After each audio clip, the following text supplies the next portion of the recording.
గౌరవనీయ ఉప ముఖ్యమంత్రి ప్రజలందరూ టీవీల దగ్గర చూస్తున్నారు పవన్ కళ్యాణ్ గారు. గౌరవ అధ్యక్షుల వారికి హృదయపూర్వక నమస్కారం.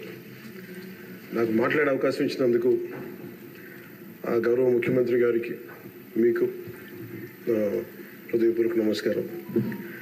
నిన్న గవర్నర్ గారి ప్రసంగానికి మనస్ఫూర్తిగా మా పార్టీ తరఫు నుంచి నా తరఫు నుంచి మనస్ఫూర్తిగా దానికి మద్దతు తెలుపుతూ ధన్యవాదాలు తెలియజేసుకున్నాను అధ్యక్ష.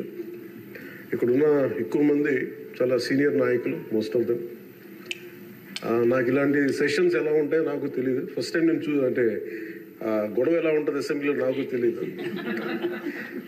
నాకు చాలా ఆశ్చర్యం కలిగింది ఏంటంటే నేను ఇట్లాంటి గొడవలు టీవీల్లో గతంలో తెలంగాణ నరసింహన్ గారు గవర్నర్గా ఉన్నప్పుడు ఉమ్మడి రాష్ట్రం అప్పుడు గొడవలు చూశాను, టీవీలో చూసామని. అట్లీస్ట్ దానికి ఒక కారణం ఉండిందో ఇంకో 100 విభేదించే పరిస్థితులు ఉన్నాయి. ఇక్కడ విభేదించడానికి ఏముందో నాకు తెలియలేదు. నేను అనుకుంటా ఉన్నాను ఇలా ప్రవర్తించచ్చా, ఇలా చేయొచ్చా అంటే ఇది leaders should lead by example కదా.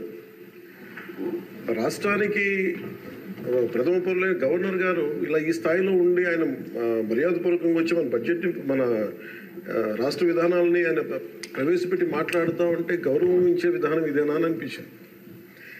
సో నేను మనోహర్ గారితో మాట్లాడతాను, మా సహచరులను మంత్రి మన సివిల్ సప్లైస్ మినిస్టర్ గారితో.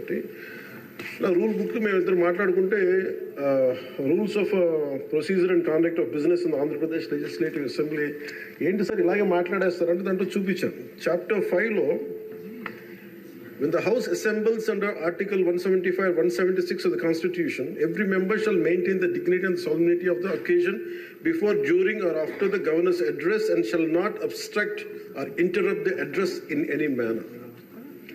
Maintenance of dignity and solidity at governors address అనేది చాలా స్పష్టంగా ఈ రూల్ బుక్లో ఉంటే మనమే రూల్స్ని ఇంప్లిమెంట్ చేయాల్సిన వాళ్ళం. వారికి సంఖ్యాబలం ఉందా లేదా పక్కన పెడితే every member of this house has a responsibility to follow the rules. మనమే కనుక రూల్స్ని బ్రేక్ చేస్తే ఇంక మన ప్రజలకి కానీ చూసే వాళ్ళకి ఏం చెప్తాం. నాకు చాలా కాలం క్రితం నేను అప్పుడప్పుడు మనోహర్ గారిని అడుగుతూ ఉంటాను, సార్ అసెంబ్లీలో ఇక్కడ ఏమి గొడవలు జరిగినా ఎందుకు కేసులు పడవని, ఇక్కడ ఏమి మీకు కొట్టుకో. ఇది నేను నాకు చాలా కామన్ మ్యాన్ ఒక ఇష్యూ, ఒక ఇంక్విజిటివ్నెస్. అండ్ నాకు పార్లమెంట్లో గొడవ జరిగినప్పుడు ఏమి అవ్వేంటి ఇబ్బంది పెట్టేస్తారు ఏంటంటే ఇక్కడ అవేమి ఉండవు, ఇక్కడ ఇట్స్ ఫ్రీ ఫర్ ఆల్ అన్నట్టుగా మాట్లాడుతుంది. We have more responsibility. మన మీద రూల్స్ పెట్టలేదు అంటే ఏం కేసులు పెట్టమండి. ఇదే కనుక నిన్న వాళ్ళు చేసిన గొడవే కనుక గవర్నర్ గారి మీద ఆయన సుప్రీంకోర్టు జస్టిస్గా ఉన్నప్పుడు ధైర్యం చేయగలరా, కళ్ళల్లో చూడగలరా?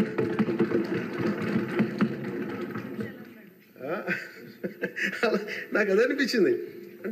అంటే గౌరవించాల్సింది పోయి ఈ విధానం ఏంటనిపించింది. నిన్న టీవీ వాళ్ళని అడిగారు, మీరు వీళ్ళ వైసీపీ నాయకులు ఇలా మాట్లాడారు కదా, మీ ఇదేంటి అని. YCP synonym for ruckus. అంటే గొడవకు కానీ బూతులు కానీ వాళ్ళు పర్యాయ పదం అయిపోయారు. అంటే నిన్న చూసిన గొడవ జరిగిన తర్వాత నాకు నిజంగా అనిపించింది, గౌరవ ముఖ్యమంత్రి గారు అన్ని సంవత్సరాలు వాళ్ళు ఎలాగా వాళ్ళ తట్టుగా నిలబడ్డారో ఆయనకి హ్యాట్స్ ఆఫ్ తెలియజేస్తారు. అది ఎంత గట్స్ ఉండాలి, ఎంత దమ్ము ఉండాలి, ఎంత ధైర్యం ఉండాలి. అలాగే నాకు నిన్న గొడవలు జరుగుతుంటే నాకు అనిపించింది, నాకు ఇవే గుర్తొచ్చినాయి అధ్యక్ష. వాళ్ళు ఎప్పుడైతే పేపర్లు విసిరేసి అక్కడ దాకా వచ్చారో నాకు గుర్తొచ్చింది వివేకానంద రెడ్డి గారి హత్య గుర్తొచ్చింది. అంటే వాళ్ళ విధ్వంస విధానం చూశారు. అలాగే ప్రజావేదికని కూల్చిన విధానాన్ని గుర్తొచ్చింది అధ్యక్ష. 200 పైచిలకు ఆలయాలని విధ్వంసం గుర్తొచ్చింది అధ్యక్ష. డాక్టర్ సుధాకర్ గారు చనిపోయిన విధానం గుర్తొచ్చింది అధ్యక్ష. జంగారెడ్డి కల్తీ సారాలో చనిపోయిన చావులు గుర్తొచ్చినాయి అధ్యక్ష. సుప్రీంకోర్టు జడ్జిలతో లెటర్ రాసిన విధానం గుర్తొచ్చింది అధ్యక్ష. వాళ్ళు చేసిన గొడవకి మన హైకోర్టు, ఆంధ్రప్రదేశ్ హైకోర్టు జడ్జెస్ని సోషల్ మీడియాలో బూతులు తిట్టిన విధానం గుర్తొచ్చింది అధ్యక్ష. సోషల్ మీడియా అబ్యూస్ గుర్తొచ్చింది అధ్యక్ష. పత్రికాధిపతులపై దాడులు గుర్తొచ్చినాయి అధ్యక్ష. రివర్స్ టెండరింగ్ గుర్తొచ్చింది అధ్యక్ష, పాలసీ టెర్రరిజం గుర్తొచ్చింది అధ్యక్ష, స్వయాన మీ మీద జరిగిన టార్చర్, దాడులు, ఇబ్బంది పెట్టిన విధానం గుర్తొచ్చింది అధ్యక్ష, మన అడవుల విధ్వంసం గుర్తొచ్చింది అధ్యక్ష. చంద్రబాబు గారిని 53 రోజులు జైల్లో పెట్టి ఇబ్బంది పెట్టిన విధానం గుర్తొచ్చింది అధ్యక్ష. అమరావతి రైతుల్ని దారుణంగా రక్తాలు వచ్చేలా కొట్టి కేసులు పెట్టింది గుర్తొచ్చింది అధ్యక్ష.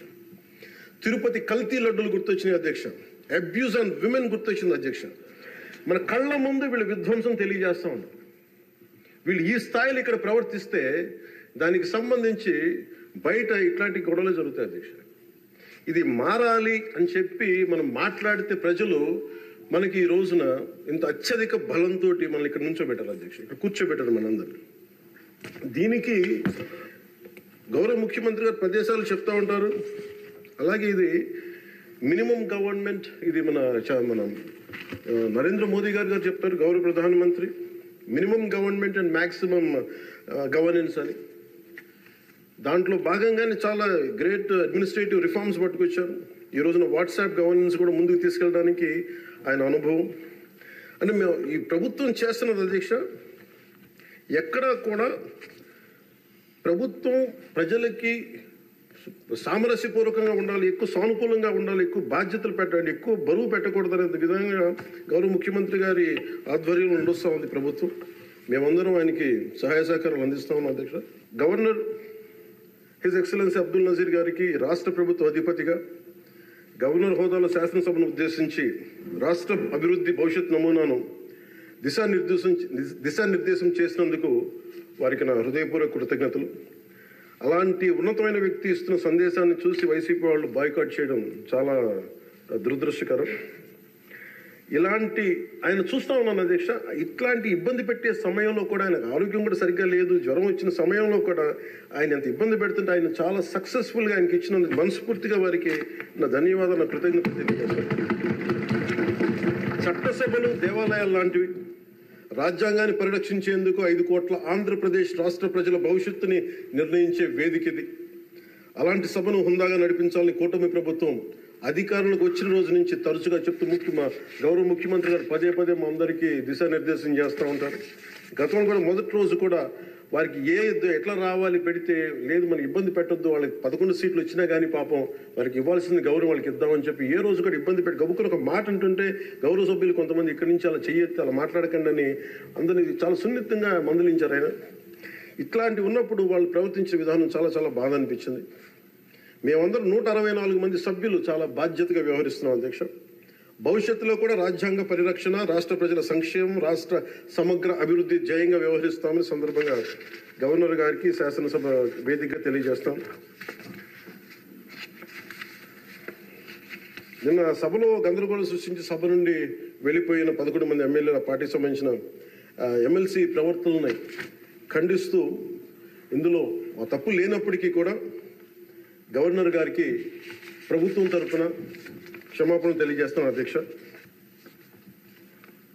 గౌరవ శాసనసభ స్పీకర్ శ్రీ అయ్యన్న పాత్రుడి గారికి, సభలో ఆసీనులై ఉన్న గౌరవ ముఖ్యమంత్రి శ్రీ నారా చంద్రబాబు నాయుడు గారికి, మంత్రివర్యులకు, శాసనసభ్యులకు, శాసన మండలి సభ్యులకు, అలాగే సభ నుంచి వెళ్ళిపోయిన వైసీపీ సభ్యులకు కూడా నా హృదయపూర్వక నమస్కారం.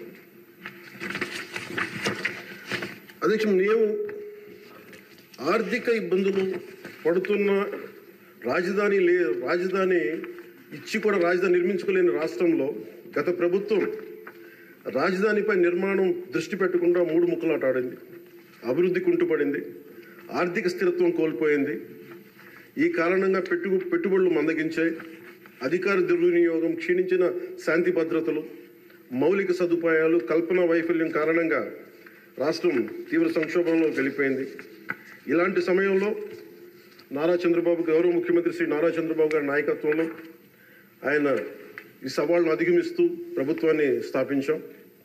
ఇప్పుడు ఆర్థిక, సామాజిక, సాంస్కృతిక, విద్య, ఆరోగ్య, పర్యావరణ మరియు మౌలిక సదుపాయాల అభివృద్ధి లక్ష్యంగా ప్రాంతాల వారి సమగ్రమైన అభివృద్ధి ప్రణాళికతో ముందుకు వెళ్తున్నాం. ఎన్నికల ముందు పరిస్థితులు చూసాం. సాంత్వన, ఓదార్పు కావాల్సిన రాష్ట్రానికి ఈ రోజున వాళ్ళు బాధ్యత రాహిత్యం మనకి చూసాం. గత కొంతకాలంగా రాష్ట్రం ఆర్థిక సుస్థిరత కోల్పోయిన ధర్మిల తిరిగి నారా చంద్రబాబు గారి నాయకత్వంలో పునర్జీవం వైపు అడుగులు వేస్తున్న కీలక సమయం అది. అదేవిధంగా ప్రభుత్వంలో పారదర్శకత, జవాబుదారీతనం తీసుకురావాలనే ఉద్దేశంతో పంచాయతీరాజ్ శాఖలో అవినీతికి ఎటువంటి తావు లేకుండా ఉద్యోగుల బదిలీల కార్యక్రమం చేపట్టడం జరిగింది అధ్యక్ష. గ్రామ పంచాయతీలో ఘనంగా జాతీయ వేడుకలు జరుపుకోవాలనే ఉద్దేశంతో గణతంత్ర దినోత్సవ వేడుకలను ఖర్చులను పెంచి పంచాయతీలకు అందించడం జరిగింది.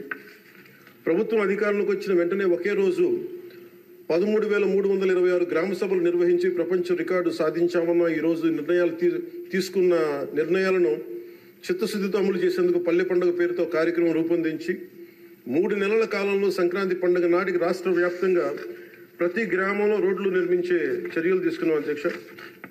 కేంద్ర ప్రభుత్వం గ్రామీణ అభివృద్ధి శాఖ ఆధ్వర్యంలో ప్రతిష్టాత్మకంగా నిర్వహించే మహాత్మా గాంధీ జాతీయ ఉపాధి హామీ పథకం ద్వారా విడుదలవుతున్న నిధులను పూర్తి స్థాయిలో సద్వినియోగం చేసుకుంటూ అభివృద్ధి కార్యక్రమాలకి వినియోగం చేస్తూ కేంద్ర ప్రభుత్వం చేత ప్రశంసలు అందుకుంటున్న విషయాన్ని సందర్భంగా మీకు తెలియజేస్తాం అధ్యక్ష. దాదాపు 4,500 కోట్ల వ్యయంతో 30,000 అభివృద్ధి కార్యక్రమాలను ప్రారంభించి రాష్ట్ర వ్యాప్తంగా 4,300 కిలోమీటర్ల సీసీ రోడ్లు నిర్మాణం చేపట్టడం జరిగింది అధ్యక్ష. గత ప్రభుత్వం 5 ఏళ్ల హయాంలో 1,800 కిలోమీటర్ల సీసీ రోడ్లు నిర్మాణం చేస్తే కేవలం 6 నెలల కాలంలో గౌరవ ముఖ్యమంత్రి శ్రీ నారా చంద్రబాబు గారి నాయకత్వంలో కూటమి ప్రభుత్వం 4,300 కిలోమీటర్ల నిర్మాణం చేపట్టింది. ఇప్పటికీ 3,000 కిలోమీటర్లు పూర్తి కాగా ఇంకో 1,300 కిలోమీటర్ల రోడ్ల నిర్మాణం ముగింపు దశకి చేరుకున్నాయి అధ్యక్ష. ఇవే కాకుండా పాడి రైతుల ఆదాయాన్ని పెంచేలా, పాడి పశువులకి రక్షణ కల్పించే ఉద్దేశంతో రాష్ట్ర వ్యాప్తంగా 22,500 గోకులాలని నిర్మాణం చేపట్టడం జరిగింది అధ్యక్ష. గత ప్రభుత్వం 5 ఏళ్ల కాలంలో కేవలం 268 మినీ గోకులాలు మాత్రమే నిర్మించింది అధ్యక్ష. వాళ్ళు 5 సంవత్సరాల కాలంలో వాళ్ళు నిర్మించింది 268 మినీ గోకులాలు అధ్యక్ష. ఎన్డీఏ ప్రభుత్వం నారా చంద్రబాబు గారి నాయకత్వం వచ్చింది 22,500 గోకులాలు మేము నిర్మాణం చేపట్టడం జరిగింది. అలాగే పంచాయతీరాజ్ శాఖ నుంచి ప్రత్యేకించి గత ప్రభుత్వం ప్రతి శాఖలో కూడా అవినీతిని నిధుల మళ్లింపు, దుబారా ఖర్చులు, నిర్లక్ష్య ధోరణి, భవిష్యత్ అవసరాలపై దృష్టి పెట్టకపోవడం వంటి కారణాలతో రాష్ట్ర భవిష్యత్తు వెనక్కి వెళ్ళింది అధ్యక్ష. దాని మీద గవర్నర్ గారి ప్రసంగం గ్రామీణాభివృద్ధి ప్రాముఖ్యత గురించి చాలా బలంగా నొక్కి చెప్పారు. రాష్ట్ర అభివృద్ధి గ్రామాలే బలమైన పునాదికి ఈ ప్రభుత్వం నమ్మి ఆచరించి చూపిస్తుంది. గ్రామ సభల నిర్వహణ, ఉపాధి హామీ పనులు, గ్రామీణ మౌలిక వనరుల అభివృద్ధి, తాగునీటి సరఫరా, పారిశుద్ధ్య సౌకర్యాల ఒక ఉద్యమంగా పల్లి పండుగను ముందుకు తీసుకెళ్తున్నాం అధ్యక్ష. ఈ ప్రయత్నాల ద్వారా విజన్ 2047కి అనుగుణంగా మన రాష్ట్రంలోనే దేశంలోనే నెంబర్ 1 లక్ష్యంగా నిలబెట్టాలని మనస్ఫూర్తిగా మేమందరం కృషి చేస్తున్నాం అధ్యక్ష. అదేవిధంగా రాష్ట్రంలో ప్రతి ఇంటికి స్వచ్ఛమైన తాగునీరు అందించేందుకు ప్రతి ఇంటికి పంప్ కనెక్షన్, నీటి కనెక్షన్ ఇవ్వాలనే ఉద్దేశంతో కేంద్ర జలశక్తి సహకారంతో ఆధ్వర్యంలో చేపట్టిన జల్ జీవన్ మిషన్ గత ప్రభుత్వం నిర్వీర్యం చేశారు. దాన్ని ఎక్కడ పైప్ లైన్లు వేస్తున్నాం, ఎందుకు వేస్తున్నాం కూడా తెలియకుండా నీటి వనరులు లేని చోట పైప్ లైన్లు వేశారు. అలా నిధులను చాలా దుర్వినియోగం జరిగింది. ఇప్పుడు దాన్ని ముందుకు తీసుకెళ్తున్నాం అధ్యక్ష. అలాగే మేము వచ్చినప్పుడు ఎన్నికల సమయంలో కుల గణన మాత్రమే కాదు, యువతలో నైపుణ్య గణన జరగాలని మేమందరం కోరుకున్నాం అధ్యక్ష, గౌరవ ముఖ్యమంత్రి గారి ఆధ్వర్యంలో. దాని ప్రకారమే విద్యాశాఖ మంత్రి, హెచ్ఆర్డి మినిస్టర్ శ్రీ గౌరవ మంత్రివర్యులు శ్రీ నారా లోకేష్ గారి ఆధ్వర్యంలో ఈ రోజున ఇక్కడ మనకి మంగళగిరిలో దాన్ని పైలట్ ప్రాజెక్టుగా ఈ స్కిల్ డెవలప్మెంట్కి సంబంధించిన సెన్సస్ జరుగుతూ ఉంది అధ్యక్ష. మనస్ఫూర్తిగా వారికి నా ధన్యవాదాలు కృతజ్ఞతలు తెలియజేస్తాను అధ్యక్ష. అలాగే ఆయన నాయకత్వంలో బీసీల నియామకం 10 మెరిట్ ఓరియంటెడ్, బీసీలని కాదు అన్ని కులాలకి న్యాయం జరిగేలా దాదాపు 10 మంది మెరిట్ ఓరియంటెడ్ బీసీలు నియమించిన మనస్ఫూర్తిగా వారికి నా అభినందనలు తెలియజేస్తాను అధ్యక్ష. అదేవిధంగా సామాన్యులకి వైద్య ఖర్చులు భారం కాకూడదనే ఉద్దేశంతో ఎన్నికలు ఇచ్చిన హామీ ప్రకారం 25 లక్షలు, 2.5 లక్షల నుంచి 25 లక్షల ఆరోగ్య బీమా అందించే లక్ష్యంతో ప్రణాళిక సిద్ధం చేస్తున్నందుకు మనస్ఫూర్తిగా ముఖ్యమంత్రి గారికి ధన్యవాదాలు తెలియజేస్తాను. ఇందులో భాగంగా గత ప్రభుత్వం 1,000 రూపాయలు పెన్షన్ పెంచడానికి 5 ఏళ్ల సమయం తీసుకుంటే కూటమి ప్రభుత్వం అధికారంలో వచ్చిన నెల రోజుల్లోనే గౌరవ ముఖ్యమంత్రి శ్రీ నారా చంద్రబాబు నాయుడు గారి నాయకత్వం 1,000 రూపాయలు పెన్షన్ పెంచి ప్రభుత్వ యంత్రాంగంలోని 1వ తేదీనే పెన్షన్ల పంపిణీ కార్యక్రమాన్ని చాలా దిగ్విజయంగా పూర్తి చేయగలుగుతుంది. అలాగే ఆడబిడ్డలకు ఇచ్చిన మాట నిలబెట్టుకుంటూ సంవత్సరానికి 3 ఉచిత గ్యాస్ సిలిండర్లని అందజేస్తున్నాం అధ్యక్ష. అలాగే భారత సంస్కృతి మూలం వసుదైక కుటుంబం. ప్రకృతితో మనుషులతో పాటు సకల చరాచర జీవజాలం చెట్లు పరిరక్షించుకోవాలనే లక్ష్యంతో అటవీ పర్యావరణ శాఖ దృఢ సంకల్పంతో పనిచేస్తున్న అధ్యక్ష. రాష్ట్రంలో పచ్చదనాన్ని 50% పెంచే ఉద్దేశంతో రాష్ట్ర వ్యాప్తంగా సుదీర్ఘకాలం జీవించే దేశీయ మొక్కల్ని పెంపకం చేపట్టడం జరిగింది. అలాగే ప్రత్యేక దృష్టి మనకి మన్యం, పార్వతీపురం, చిత్తూరు జిల్లాలో కూడా అటవీ ఏనుగుల నుండి రైతులు తరచుగా ఎదుర్కొంటున్న సమస్యలను పరిష్కరించేందుకు కర్ణాటక రాష్ట్ర ప్రభుత్వంతో కూడా forest minister Karnataka forest minister Eshwar Khandre గారికి కూడా నేను వెళ్ళి కలవడం జరిగింది అధ్యక్ష. వారికి మనకు సంబంధించి ఇక్కడ టీం చేయడానికి అక్కడ కుంకి ఏనుగుల్ని మనకి తీసుకొచ్చేందుకు మనం చర్యలు తీసుకుంటా ఉన్నాం అధ్యక్ష. ఈరోజు నేను రాత్రి ముఖ్యంగా చిత్తూరు మన అన్నమయ్య జిల్లాలో జరిగింది. చాలా బాధ కలిగిన తర్వాత 3 చనిపోయారు. దీనికి ప్రత్యేకంగా ఇప్పుడే సమీక్ష నిర్వహించి వస్తున్నాను అధ్యక్ష. ఇది మీ ద్వారా ప్రజలందరికీ కూడా తెలియజేయాలనుకుంటుంది ఏంటంటే, కొన్ని ప్రత్యేకమైన ఈ దేవాలయాలు కానీ కొన్ని అటవీ దాని కింద ఉన్నాయి అటవీ భూభాగము. నిన్న జరిగిన ఇన్సిడెంట్ అధ్యక్ష, అది రెగ్యులర్ రూట్ వాళ్ళు వాళ్ళది అధ్యక్ష.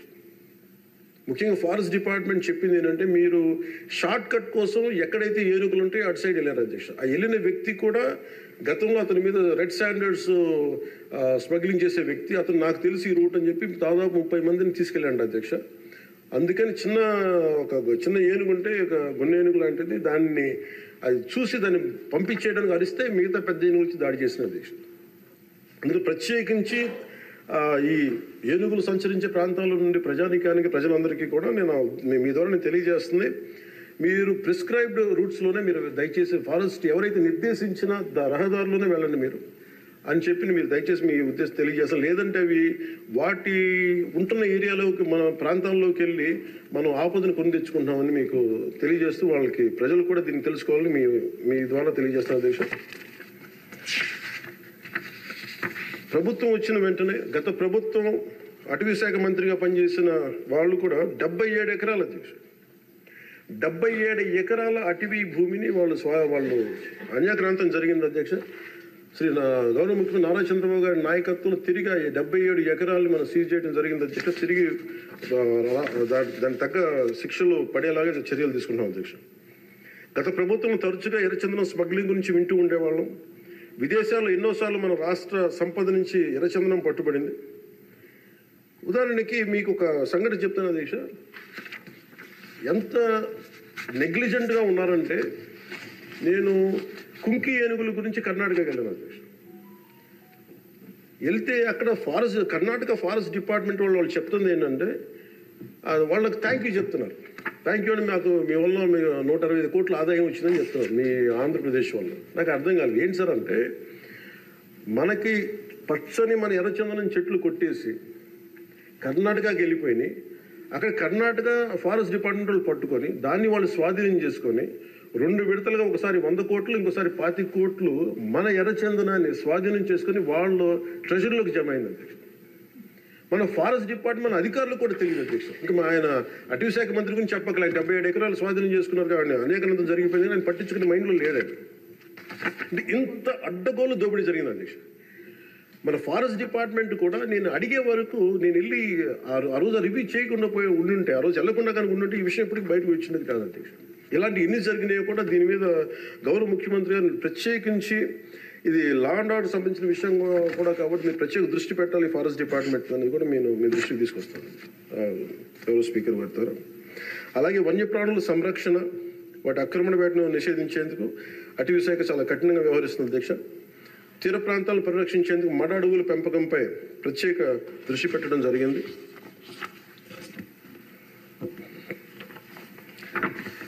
గౌరవ ముఖ్యమంత్రి గారికి దాదాపు ఒక 2 నెలల క్రితం వారి దృష్టికి వెళ్ళిన అధ్యక్ష. వారి దృష్టికి కొన్ని విషయాలు తీసుకొచ్చాను. గత 5 సంవత్సరాల కాలంలో చాలా ముఖ్యంగా మీకు తెలుసు ఉత్తరాంధ్ర ప్రాంతంలో గిరిజన ప్రాంతాల్లో అసలు డోలీల ద్వారా పేషెంట్స్ని తీసుకొచ్చి అంబులెన్స్ వెళ్ళలేని గ్రామాలు ఉన్నాయి, రోడ్లు లేని గ్రామాలు ఉన్నాయి.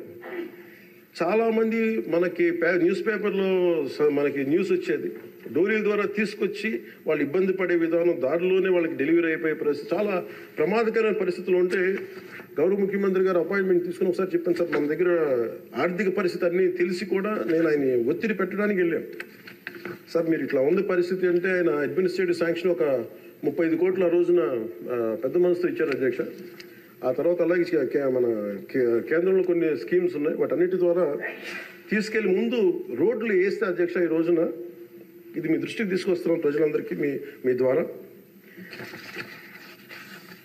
రహదారి నిర్మాణంతో ఇన్ని 7 దశాబ్దాల కాలంలో సార్ తొలిసారిగా అంబులెన్స్ కూత విన్న గిరిజన గ్రామం పొలంగూడ అధ్యక్ష. సకాలంలో అంబులెన్స్ రావడంతో నిమిషాల్లో ఆసుపత్రికి చేరుకొని ఆరోగ్యమైన మగబిడ్డకి జన్మనిచ్చింది ఒక గిరిజన మహిళ.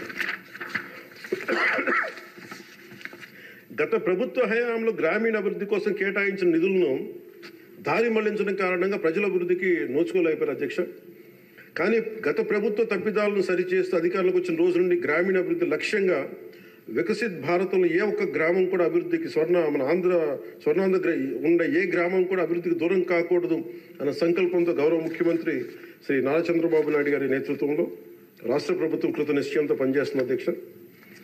గిరిజన గ్రామాలు, కొండ ప్రాంతాల్లో డోలి మోతలు ఈ ముగింపు పలికే దిశగా ఆంధ్రప్రదేశ్ ప్రభుత్వం పంచాయతీరాజ్ గ్రామీణాభివృద్ధి శాఖ ఆధ్వర్యంలో చేపట్టిన మౌలిక సదుపాయాల కల్పనలో భాగంగా శ్రీకాకుళం జిల్లా కుత్తూరు మండలం గుట్టుపల్లి నుండి పొలంగూడ వరకు నూతన బీటీ రోడ్డు నిర్మాణం కొరకు మహాత్మా గాంధీ జాతీయ ఉపాధి హామీ పథకం కింద 21-22 ఆర్థిక సంవత్సరంలో మంజూరు చేయడం జరిగింది అధ్యక్ష. దీనిని సీతంపేట గిరిజన సంక్షేమ ఇంజనీరింగ్ డిపార్ట్మెంట్ ఏజెన్సీ పని పూర్తి చేయాల్సి ఉంది. నూతన ప్రభుత్వం ఏర్పడిన తర్వాత అధికార యంత్రాంగంతో సమీక్షలు నిర్వహించి ఏ రోడ్లు అయితే చేయాలో కొన్ని రోడ్లని ప్రత్యేకించి ఒక రోడ్డుని ఎన్నుకొని ఈ రోడ్డు నిర్మాణం పూర్తి చేసేందుకు కావాల్సిన చర్యలు తీసుకోవడం జరిగింది అధ్యక్ష. 2024 డిసెంబర్ నెలలో 2.5 కిలోమీటర్ల బీటీ రోడ్డు నిర్మాణం మొదలుపెట్టి 2025 జనవరి నెలాఖరు నాటికి ఈ నిర్మాణం పూర్తి చేయడం జరిగింది అధ్యక్ష. ఇది వేరువేరు మండలాలు, జిల్లాలు కలిపేందుకు ఈ మార్గం ఉపయోగపడటం వల్ల పొలంగూడని సీతంపేటకు వచ్చేందుకు దాదాపు 25 కిలోమీటర్ల ప్రయాణ దూరం తగ్గింది అధ్యక్ష. రోడ్డు నిర్మాణ కారణంగా 23 ఫిబ్రవరి 2 రోజుల క్రితం 25 నాడు తొలిసారిగా ఇందాక మీకు చెప్పినట్టుగానే అంబులెన్స్ కూతురు గ్రామ ప్రజలు విన్నారు అధ్యక్ష. పురిటి నొప్పులతో బిడ్డకు జన్మనిచ్చేందుకు ఇబ్బంది పెడుతున్న శ్రీమతి సవర సబియాక అనే గిరిజన సోదరి గిరిజన సోదరి మహిళ ఈ నూతన రహదారి మీదుగా నిమిషాల వ్యవధిలో హిరమండలంలోని ప్రాథమిక ఆరోగ్య కేంద్రానికి తీసుకురావడం జరిగింది అధ్యక్ష. చాలా మగబిడ్డకి జన్మనిచ్చారు. ఈ రహదారి ఏర్పాటు ద్వారా 6 గిరిజన గ్రామాలకు సంబంధించిన 1260 మంది డోలీ మోతల కష్టాలని నారా చంద్రబాబు నాయుడు గారి నాయకత్వంలో ఈ రాష్ట్ర ప్రభుత్వం తీర్చింది అధ్యక్ష. ప్రత్యేకించి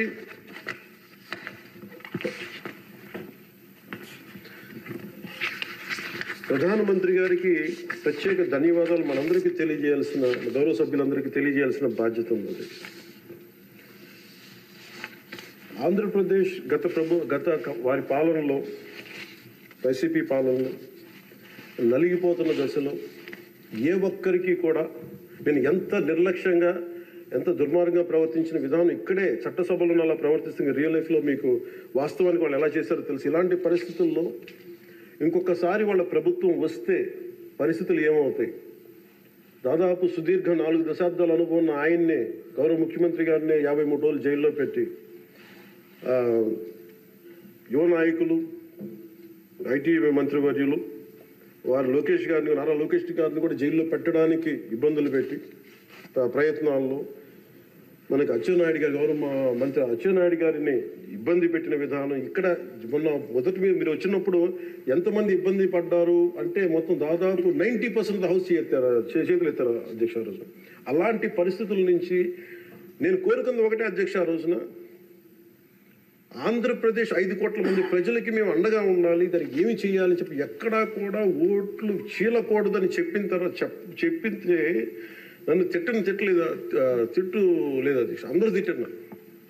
కానీ ఈరోజు నాకు ఆనందం ఏముందంటే అధ్యక్ష, ఈ రోజున గౌరవ ప్రధానమంత్రి నరేంద్ర మోదీ గారి దృష్టికి తీసుకెళ్ళి కేంద్ర నాయకత్వానికి తీసుకెళ్ళి ఆ రోజున మాకు ఇది కావాలి, మీరు చేయాలి అని చాలా ఇంపాసిబుల్ టాస్క్లు అడిగాం అధ్యక్ష ఆ రోజున. ముఖ్యంగా విశాఖ స్టీల్ ప్లాంట్ అధ్యక్ష. విశాఖ స్టీల్ ప్లాంట్ అధ్యక్ష మీకు తెలిసిందే ఇది, కానీ ఒకసారి మన అందరం కూడా దీన్ని గుర్తు చేసుకోవాల్సిన అవసరం చాలా ఉంది అధ్యక్ష. ఇది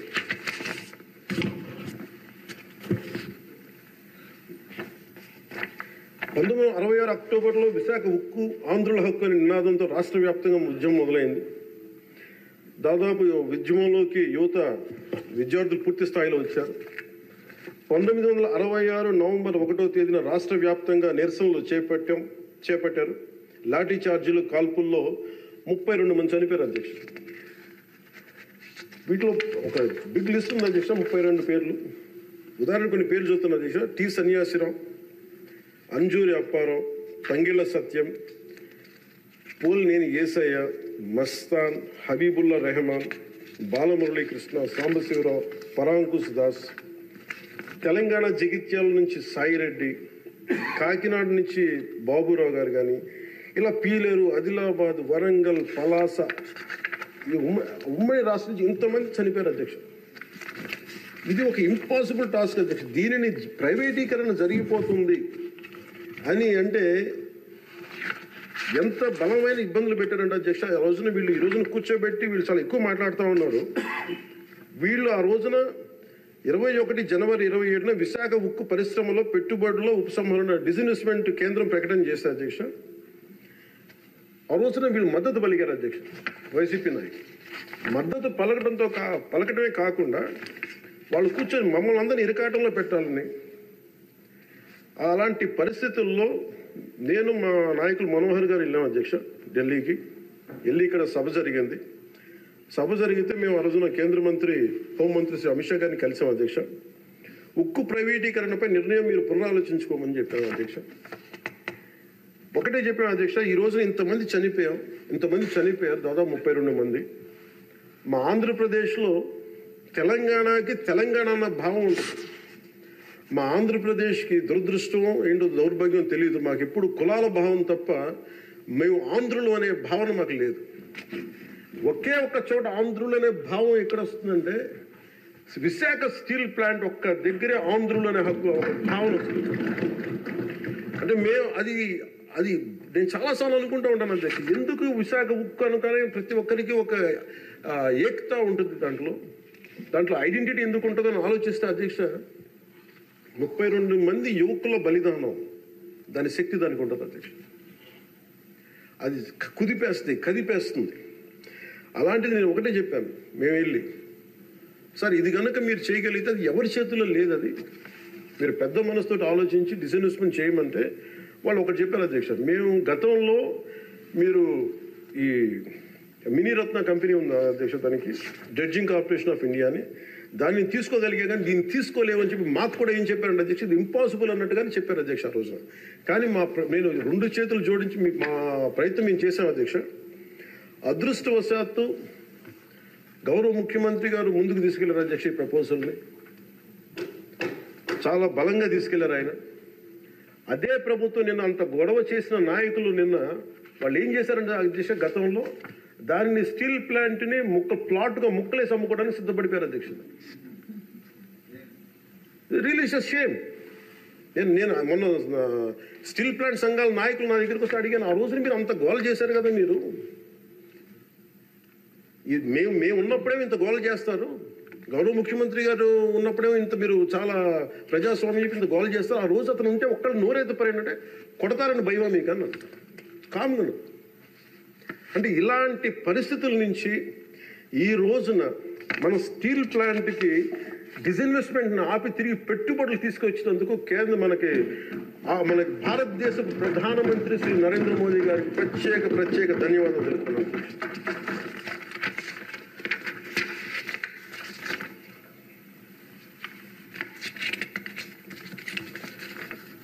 ఆ రోజు విశాఖ స్టీల్ ప్లాంట్ పరిరక్షణకి అఖిల పక్షం ఏర్పాటు చేయాలని మేము అడిగితే అధ్యక్ష, వాళ్ళకి గత ప్రభుత్వ నాయకుల్ని రాష్ట్ర ప్రభుత్వం స్టాండ్ ఏమిటో చెప్పాలంటారు.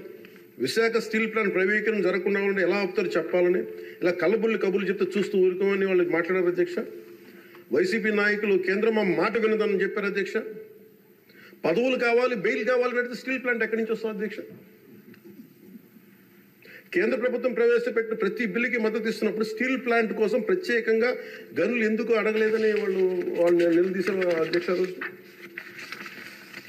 నేను చెప్పాను మీకు కార్యాచరణ ప్రకటించండి. మాకు ఆ రోజున ఒక ఎమ్మెల్యే, ఆ ఎమ్మెల్యే కూడా మీరు తీసేసుకున్నారు. వైసీపీకి ఉన్నారు, మీకు టీడీపీకి ఉన్నారు. ఆ రోజు 175 మంది ఎమ్మెల్యేలు, 25 మంది ఎంపీలు ఒక ఐక్య కార్యాచరణ ప్రకటించండి అంటే అండగా ఉంటామని చెప్తే కూడా వాళ్ళు కాపాడుకోలేపారు అధ్యక్ష. కానీ నారా చంద్రబాబు గారి నాయకత్వం మేము కాపాడుకున్నాం అధ్యక్ష. స్టీల్ మేము చాలా గర్వంగా చెప్పగలం,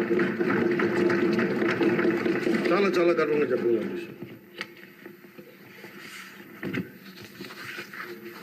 అలాగే దీన్ని ప్రత్యేకించి అధ్యక్ష, ప్రధానమంత్రి గారికి మన సభ నుంచి అందేలాగా ఆంధ్రప్రదేశ్ మన అమరావతి మన క్యాపిటల్ దగ్గర నుంచి వెళ్ళేలాగా, అక్కడికి అందేలాగా వారికి నా కృతజ్ఞతలు తెలియజేస్తాను అధ్యక్ష. I take this opportunity to express my wholehearted gratitude to Honorable Prime Minister Sri Narendra Modi ji for his unwavering trust in the Andhra Pradesh government and for extending the immense support in every aspect of state development. मैं इस अवसर पर माननीय प्रधानमंत्री श्री नरेंद्र मोदी जी को आंध्र प्रदेश सरकार पर भरोसा दिखाने और विकास में सहयोग देने के लिए अपना आभार व्यक्त करता हूं. The Polavaram project, Adhyaksha, the key things. One is Polavaram project. The central government stood by us. That is, number one is Polavaram project, the lifeline of Andhra Pradesh. The Polavaram project is crucial for irrigation, resolving the drinking water crisis across the state. Under the previous regime, the project faced severe neglect with less than 10% of the work completed, leading to unnecessary cost escalations and delays due to reverse tendering. After forming the new government, Honorable CM Sri Nara Chandrababu Naidu Garu reassessed the project status and sought central support. The central government, under the leadership of Sri Narendra Modi ji, responded immediately, approving 12,157 crore for 24-25 and 5,936 crore for 25-26, ensuring rapid progress towards completion. The second one is Jal Jeevan Mission, Adhyaksha, safe drinking water for every household. The mission aims to provide 55 liters of safe drinking water per person daily through tap connections across 95.44 lakh households in Andhra Pradesh. The previous government failed to achieve even 1% progress in 5 years. The central government has sanctioned 27,000 crore for phase 1, boosting implementation efforts. The Andhra Pradesh government also has requested 54,000 crore for phase 2 and successfully advocated for an extension of the mission till 2028. And we acknowledge and we thank Honorable Prime Minister Sri Narendra Modi. Another major development projects worth 2.8 lakh crores. On June 7th, from Visakhapatnam, Honorable PM Sri Narendra Modi ji inaugurated and announced 2,08,548 crore worth of development projects, including a Visakha railway zone, for strengthening and connectivity and boosting regional transportation, green hydrogen hub and bulk drug park, positioning Andhra Pradesh as an industrial core leader, Chris City in Krishnapatnam industrial area, Tirupati district, enhancing economic opportunities, various national highway and railway projects improving infrastructure and connectivity, Urvakal industrial corridor driving employment generation in Rayalaseema region and reducing migration.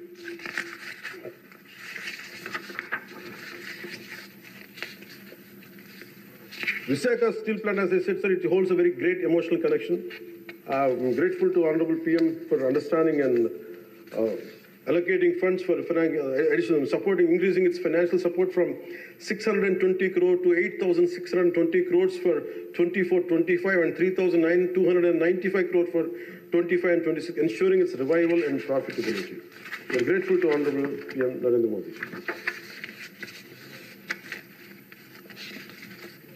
The central government has actively promoted regional heritage through Man Ki Baat and pilgrimage rejuvenation and spiritual heritage augmentation drive initiative, which is called, in short, the acronym is PRASAD initiatives. Andhra Pradesh Wooden Toys Tableau won a national award at the Republic Day Parade, bringing national recognition to our Andhra Pradesh craftsmanship. commitment towards Vikasit Bharat 2047 on behalf of 5 crore Andhra Pradesh people, we express gratitude to Honorable PM Sri Narendra Modi ji for his unwavering trust in our state government under the leadership of Sri Nara Chandrababu Naidu garu. Under his visionary leadership, Andhra Pradesh is committed to contributing towards a $2 trillion economy as a part of Vikasit Bharat 2047. We all will work relentlessly to achieve Swarnandhra 2047, ensuring a prosperous and a developed Andhra Pradesh. Employment generation through Narega, the central government has allocated 5,621 crore under wage component and 3,233 crore under material component through Narega, which has generated 22.04 crore working days and provided employment to 73.27 lakh laborers, ensured 100 days of assured employment for 3.23 lakh families. Development of Amaravati and building a world-class capital. The YCP government neglected the construction of Amaravati and misused and diverted central funds, leading to uncertainty and loss of investor confidence.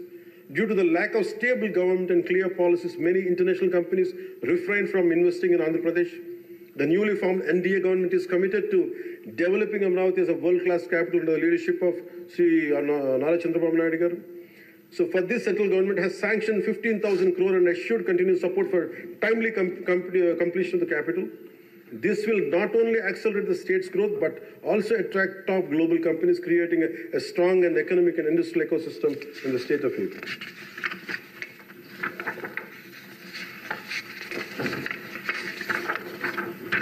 So once again, my sincere thanks to Honorable PM Sri Narendra Modi ji and all esteemed central ministers for their support in transforming Andhra Pradesh into a growth powerhouse. एक बार फिर आंध्र प्रदेश को विकास महाशक्ति में बदलने में उनके समर्थन के लिए माननीय प्रधानमंत्री श्री नरेंद्र मोदी जी और सभी सम्मानित केंद्रीय मंत्रियों को मेरा हार्दिक धन्यवाद। ఈ మాటలు మీకు చెప్పి సెలవు తీసుకున్న అధ్యక్ష, ముఖ్యమంత్రి శ్రీ చంద్రబాబు నాయుడు గారి సలహాలు సూచనలతో మేమందరం ముందుకెళ్తున్నాం అధ్యక్ష. అదేవిధంగా ఎన్ని ఆర్థిక ఇబ్బందులు ఉన్నప్పటికీ ఎన్నికల్లో ఇచ్చిన హామీలని చిత్తశుద్ధిగా చేసేలాగా నిరూపించుకుని మనకు పూర్తి చేసేలాగా ఒక్కొక్క అడుగు వేస్తూ రాష్ట్ర ప్రభుత్వం పనిచేస్తూ ఉంది. ఈ 5 కాలం పాటు అభివృద్ధికి దూరమైన రాష్ట్రం ఎలాగైనా సరే గాడిలో పెట్టాలి, యువతకు ఉపాధి అవకాశాలు కల్పించాలి, ప్రజలకి కనీసం మౌలిక సదుపాయాలు కల్పించాలి, రైతు కన్నీరు పెట్టిన రాష్ట్రంగా ఆంధ్రప్రదేశ్ను తీర్చిదిద్దాలి, రాష్ట్రంలో శాంతి భద్రతలు పరిరక్షించాలి, 2047 నాటికి స్వర్ణాంధ్రప్రదేశ్ సాధించి వికసిత్ భారత్లో $2 ట్రిలియన్ ఎకానమీ అవతరించి కీలక పాత్ర పోషించాలని ఆకాంక్షిస్తూ ఈ రాష్ట్రం అడుగులు వేస్తున్న అధ్యక్ష.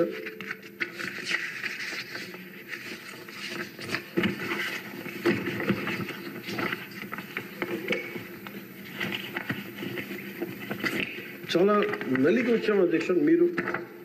మీ మీద కూడా కేసులు పడ్డాయి, మిమ్మల్ని కూడా ఇబ్బంది పెట్టారు. ఇలాంటి సమయంలో one caution all of us, వ్యక్తిగతంగా నేను తీసుకున్న అధ్యక్ష, నా పార్టీ వ్యక్తులు కూడా చెప్తా ఉన్నాను, ఇది ప్రజలకు కూడా తెలియజేస్తాం. గత 5 సంవత్సరాల కాలం నలిగిపోయాం అధ్యక్ష. మేమందరం గౌరవ ముఖ్యమంత్రి గారు ఎంత నలిగిపోయారు మనందరికీ తెలుసు. ఎంత ఇబ్బంది పడ్డారు, ఇంట్లోంచి ఆడవాళ్ళు బయటికి రావాలంటే ఇబ్బంది పడ్డారు, రాష్ట్రంలో నవ్వు లేదు, భయాలు ఉండి, అలాంటి స్థాయి నుంచి మేమందరం కలిపి ప్రజల్లో విశ్వాసాన్ని చెరుకున్నాం అధ్యక్ష. వీళ్ళు నిలబడతారు. ఒక మనందరం తీసుకోవాల్సిన మా అందరికీ కూడా నేను పదే నాకు చెప్పుకుంటాను అధ్యక్ష. అది సంకీర్ణ ప్రభుత్వాలు చాలా ఛాలెంజింగ్ అధ్యక్ష. ఒక పార్టీ అయితే ఇబ్బంది లేదు, కానీ మన అదృష్టమో ఏదో దురదృష్టమో తెలియదు, కానీ సంకీర్ణ ప్రభుత్వం వచ్చింది మనది. అది ఎటు తీసుకున్నా కానీ our commitment is for people అధ్యక్ష. ఎన్నిసార్లు కూడా చాలాసార్లు గౌరవ ముఖ్యమంత్రి గారికి నన్ను ఇబ్బంది పెట్టి చాలామంది చాలా రకాల వ్యాఖ్యలు చేసినప్పటికీ కూడా మేము ఎందుకు బలంగా కలిసి ఉంటాం అనడానికి ఇది వారి గురించో నా గురించో లేదా లోకేష్ గారి గురించి ఇంకెవరి గురించో కాదు, ఇది we have committed for people అధ్యక్ష. మేము ఆంధ్రప్రదేశ్ ప్రజల కోసం మేము నిలబడి ఉన్నాం అధ్యక్ష. ఇబ్బందిగా ఉంటాయి కొన్ని, కానీ సంకీర్ణ ప్రభుత్వం కలిసి లేకపోతే మటుకు ప్రజలకి మేము ద్రోహం చేస్తున్నాం అధ్యక్ష. ఎట్టి పరిస్థితుల్లో కూడా అధ్యక్ష మేము మీకు మాటిస్తున్నాం, ప్రజలకు మేము మీ ద్వారా మాటిస్తున్నాం. మాలో ఎన్ని ఇబ్బందులు ఎన్ని ఇట్లాంటివి వచ్చినా, ఎవరైనా మాట్లాడిన గౌరవ సభ్యులు ఎవరైనా మాట్లాడిన మేము ఇట్లా అధిగమించి ప్రజల్లో మన్నను చూరుకొని 15 సంవత్సరాలు ఖచ్చితంగా మా ఎన్డీఏ ప్రభుత్వం ఉంటుంది. ఎన్ని ఇబ్బందులు ఉన్నప్పటికీ కింద పడతాం, మీద పడతాం, అవి మా ఇంటి విషయాలు అధ్యక్ష, అవి మన ఇంటి విషయాలు, అవి మన ఎన్డీఏ కూటమి విషయాలు, మన కుటుంబ విషయాలు. కింద పడతాం, మీద పడతాం, ఒక మాట అనొచ్చు, ఇంకోటి అనొచ్చు, నాకు ఏం అభ్యంతరం. కానీ ఇంకొకసారి మటుకు గవర్నర్ గారికి గౌరవం ఇవ్వని వ్యక్తుల పార్టీ మటుకు ఈ సభలో అడుగు పెట్టకూడదు. వాళ్ళకి ఇప్పుడు అధికారం రాదు. దీంట్లో మనం ప్రజాస్వామ్యం కేవలం ఎన్నికల విజయాలతో పరిపూర్ణం కాదు అధ్యక్ష. మంచి పరిపాలన అందించాలంటే జవాబుదారీతనంతో కూడిన చర్చలు అవసరం అధ్యక్ష. ప్రతిపక్షం అనేది లేదు. నేను చెప్పాను, మాకంటే ఒక సీట్ వచ్చినా మీరు ప్రతిపక్షంలో కూర్చున్నారు కానీ నేను సంతోషంగా ఉంటానంటే పాపం లేదు. మీ ప్రజలు మీకు ఇవ్వలేదు అవకాశం. లేదు, మాకు దామాషా పద్ధతి ప్రకారం పర్సంటేజ్ ప్రకారమే మాకు ఓట్లు మాకు ప్రతిపక్షం కావాలంటే they should go to Germany అధ్యక్ష. అక్కడ ప్రాసెస్ ఉంది, అక్కడ ఫెసిలిటీ ఉంది, అక్కడ సౌలభ్యం ఉంది. మీరందరూ తలా కాంట్రిబ్యూషన్ చేసుకుని సభ్యులందరూ వాళ్ళకి కూర్చొని ఫ్లైట్కి వెళ్ళేసి పంపిస్తాం అధ్యక్ష. అంటే ఇక్కడ మనకున్న, అంటే మనం సరదాగా మాట్లాడుకున్న మనకున్న బాధ్యత, మనమే అధికార పార్టీ, మనమే మన గౌరవ ముఖ్యమంత్రి గారు చెప్పారు అధ్యక్ష, మనమే ప్రతిపక్షంగా కూడా ప్రవర్తించాలని. అంటే నిర్మాణాత్మక ప్రతిపక్షంగా యాజ్ ఎ కాన్షియస్ కీపర్గా. సింగపూర్లో మనకు తెలిసి PIP, People's Action Party, which is initiated by great leader Lee Kuan Yew, స్వీయ నియంత్రణ కోసం వాళ్ళు అధికారంలో ఉండటం కారణంగా స్వీయ నియంత్రణ కోసం అధికార పార్టీలోని విభిన్నమైన అభిప్రాయాలతో కూడిన చర్చలు చేస్తారు అధ్యక్ష. భారతదేశ స్వాతంత్రం వచ్చాక పార్లమెంటు మొట్టమొదటి సమావేశ సందర్భం ప్రస్తుత సభకి ప్రజలు ఇచ్చిన తీర్పును ప్రతిబింబిస్తుంది. అప్పుడు ఇతర పార్టీ నుండి గెలిచిన అంబేద్కర్ గారిని న్యాయశాఖ మంత్రిగా నియమించారు. ప్రతిపక్ష జనసంఘ చెందిన శ్యామ్ ప్రసాద్ ముఖర్జీ నెహ్రూ గారు మంత్రివర్గంలో చేర్చుకున్నారు. వారు బాబు రాజేంద్ర ప్రసాద్ గారిపై అనేక నిర్ణయాలపై విభేదించేవాళ్ళు. ఎమర్జెన్సీ తర్వాత వచ్చిన ప్రభుత్వంలో కాంగ్రెసేతర పక్షాలు వాజ్పేయి గారు కానీ, మొరార్జీ దేశాయ్ గారు కానీ, చరణ్ సింగ్ గారు విభిన్నమైన పక్షాలు భాగస్వామ్యమైనవి. నేటి ఆంధ్రప్రదేశ్ పరిస్థితి స్వాతంత్రం సిద్ధించిన తర్వాత లేక ఎమర్జెన్సీ తర్వాత దేశ పరిస్థితిని గుర్తు చేస్తున్న అధ్యక్ష. రెండో ప్రపంచ యుద్ధంలో కూడా బ్రిటన్కి జాతీయ ఐక్యత అవసరమైనందున లేబర్ పార్టీ నాయకుడు అట్లీ చర్చిల్ సంకీర్ణ మంత్రివర్గంలో మంత్రి అయ్యారు. మా పార్టీ, మా కూటమి పాత తరం విలువలతో కూడిన రాజకీయం చేస్తాం అధ్యక్ష. అందుకు ఈ ఇబ్బందులు నేను నిలబడతాం. ఈ దేశ ఇలాంటి విపత్కర పరిస్థితుల్లో నేషనల్ రీకన్సిలియేషన్ క్యాబినెట్ అని అన్ని పక్షాలతో క్యాబినెట్ ఫామ్ చేస్తారు అధ్యక్ష. ఇప్పుడు మన రాష్ట్రంలో ఉన్నది స్టేట్ రీకన్సిలియేషన్ క్యాబినెట్ అని చెప్పొచ్చు అధ్యక్ష. ప్రతిపక్షంగా ఉండాల్సిన వాళ్ళు ముఖం చాటేస్తున్న ఈ సందర్భంలో అధికార పక్షం, ప్రతిపక్షం కూడా మేమే అధ్యక్ష. ఇది ఒక్కోసారి మాలో మేము ఉదాహరణకి టీటీడీలో ఒక తప్పు జరిగింది అధ్యక్ష. చిన్న పాలనా ఇష్యూ, అది కొన్ని ప్రాణాలు కోల్పోయాయి. ఆ రోజు నేను వాళ్ళందరికీ వెళ్ళి క్షమాపణ చెప్పాను అధ్యక్ష. దేనికంటే ఇది నాకు సంబంధం లేదు అని అనుకోవడం కాదు. మా సభ్యులు ఉన్నారు అక్కడ మన తిరుపతి. ఎందుకు క్షమాపణ చెప్పానంటే అధ్యక్ష, బాధల్లో ఉన్న వాళ్ళకి, ప్రాణాలు కోల్పోయిన వాళ్ళకి మనం తగ్గి మీ బాధలు మనం తిరిగి ప్రాణాలు తీసుకురాలేము అధ్యక్ష. కానీ మేము ఉన్నాం మీ బాధలను పంచుకోవడానికి. ఏదో కొంత ఊరట చెప్పకపోతే అధ్యక్ష, అది మనందరం తప్పు చేసిన వాళ్ళు అవుతుంది అధ్యక్ష. మన ఆ రోజు తప్పు చెప్పకుండా ఉంటే, ఆ రోజు మనకి సారీ చెప్పకుండా కనుక ఉంటుంటే అధ్యక్ష, వాళ్ళని బలం చేసిన వాళ్ళు అవుతాం, వాళ్ళు బలం పెంచిన వాళ్ళు అవుతాం అధ్యక్ష. ఎట్టి పరిస్థితుల్లో కూడా 11 సభ్యులుండి వాళ్ళు ఇంకా ఇంత గోల చేయగలుగుతున్నారంటే వాళ్ళకి ఒకటి పెరిగితే ఎంత గోల చేస్తారో మనం అందరం కూడా ఆలోచించాల్సిన అవసరం ఉంది. సో మన విభేదాలు ఏమున్నా విభేదాలు ఉంటాయి. ఒక తల్లికి పుట్టిన బిడ్డలకి విభేదాలు ఉంటాయి. మనందరం రకరకాల పార్టీల నుంచి వచ్చాం, రకరకాల పరిస్థితులు. కానీ మనందరం కమిట్మెంట్ ఫర్ ఏ వికసిత ఆంధ్రప్రదేశ్, స్వర్ణ ఆంధ్రప్రదేశ్. గౌరవ ముఖ్యమంత్రి గారు ఎందుకు నాకు అంత గౌరవం అంటే, ఒక పార్టీ నడపడం ఎంత కష్టం నాకు తెలుసు అధ్యక్ష.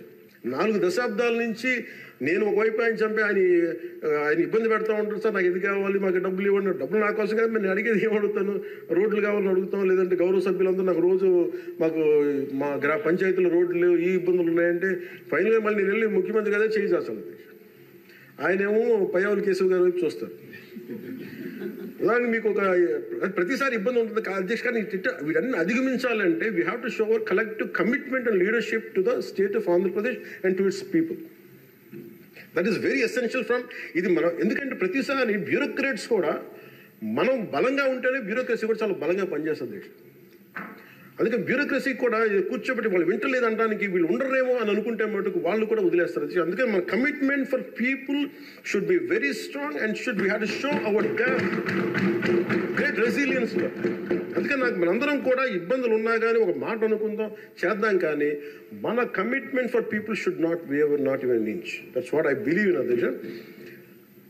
ఇది మీ దృష్టికి ఒకటే తీసుకొచ్చి ముగిస్తాను అధ్యక్ష. కంఠంలో ప్రాణం ఉన్నంత వరకు we will work for the state development, state prosperity for people of Andhra, and we die for the nation.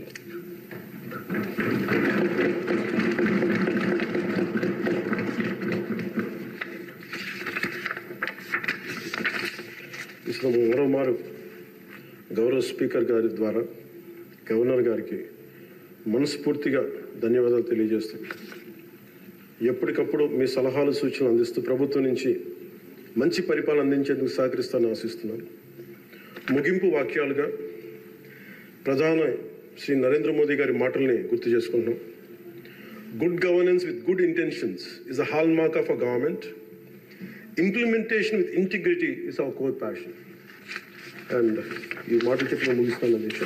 నాకు అవకాశం ఇచ్చిన గౌరవ స్పీకర్ గారికి, అలాగే గౌరవ ముఖ్యమంత్రి గారికి, గౌరవ సభ్యులందరికీ, పేరు పేరులందరికీ, మంత్రివర్యులందరికీ నా ధన్యవాదాలు తెలియజేస్తున్నాను.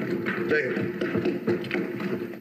గతంలో ఉమ్మడి రాష్ట్రంలో మీరు ముఖ్యమంత్రిగా ఉన్నప్పుడు నేను అటవీ శాఖ మంత్రిగా పనిచేసిన సంగతి మీకు గుర్తుంది.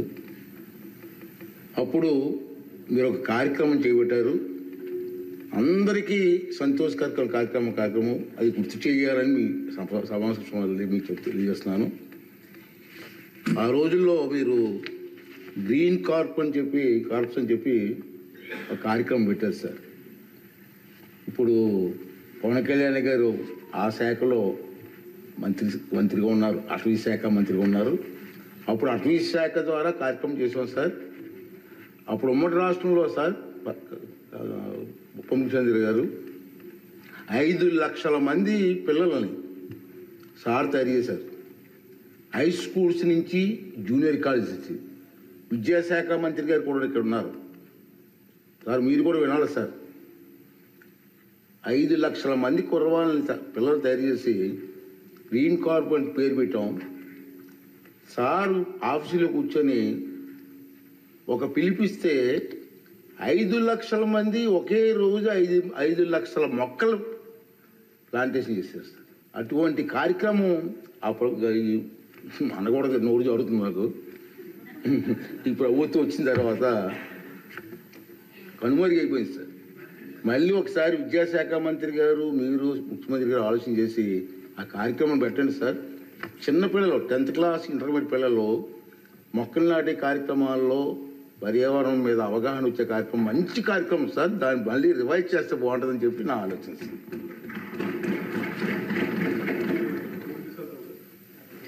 కాదు, ఏది అడిగినా డబ్బులతో ముడిపడింది సార్. నా భయం ఏంటంటే గతంలో ఒక సినిమా ఉంది సార్, జల్సా అని. దాంట్లో హీరో పాత్రధారి ఫ్రెండ్స్ ఎవరు వచ్చినా డబ్బులు అడిగితే ఆ వార్డ్రోబ్ ఉంది, ఆ వార్డ్రోబ్లో చొక్కా ఉంటుంది, ఆ చొక్కాలో డబ్బులు అడిగి తెచ్చుకోండి. సో ప్రతిసారి వెళ్ళను, ఒక్కో ఫ్రెండ్ అడిగితే డబ్బులు కట్టి అక్కడ తెచ్చుకోండి. ఒకసారి ఉంగరం తీసుకుని ఇంకా తీసుకుంటూ ఉంటారు. 3 సార్లు అయిపోయి 5వ కూడా వచ్చిన తర్వాత అసలు ఎవరైతే చొక్కా పోయి అతను బయటకు వస్తాడు. ఏముంది ఆ చొక్కా దాంట్లో బొక్క తప్ప ఏముంది దాంట్లో. మాకు ఇబ్బంది ఏముందండి అధ్యక్ష. ఇది మేము ఏదన్నా అడుగుదామంటే వీళ్ళు ఖజానాన్ని లూటీ చేసి వెళ్ళిపోయారు అధ్యక్ష. వాళ్ళు ఎందుకు ఫేస్ చేయలేకపోతున్నారంటే మన మీద కోపం కాదు, మనల్ని ఫేస్ చేయలేక, మన ద్వారా ప్రజల్ని ఫేస్ చేయలేక. సో మాకు ఉన్న నమ్మకం ఏంటంటే గతంలో కూడా మీరు తీసుకొచ్చింది గౌరవ ముఖ్యమంత్రి చెప్పారు అధ్యక్ష,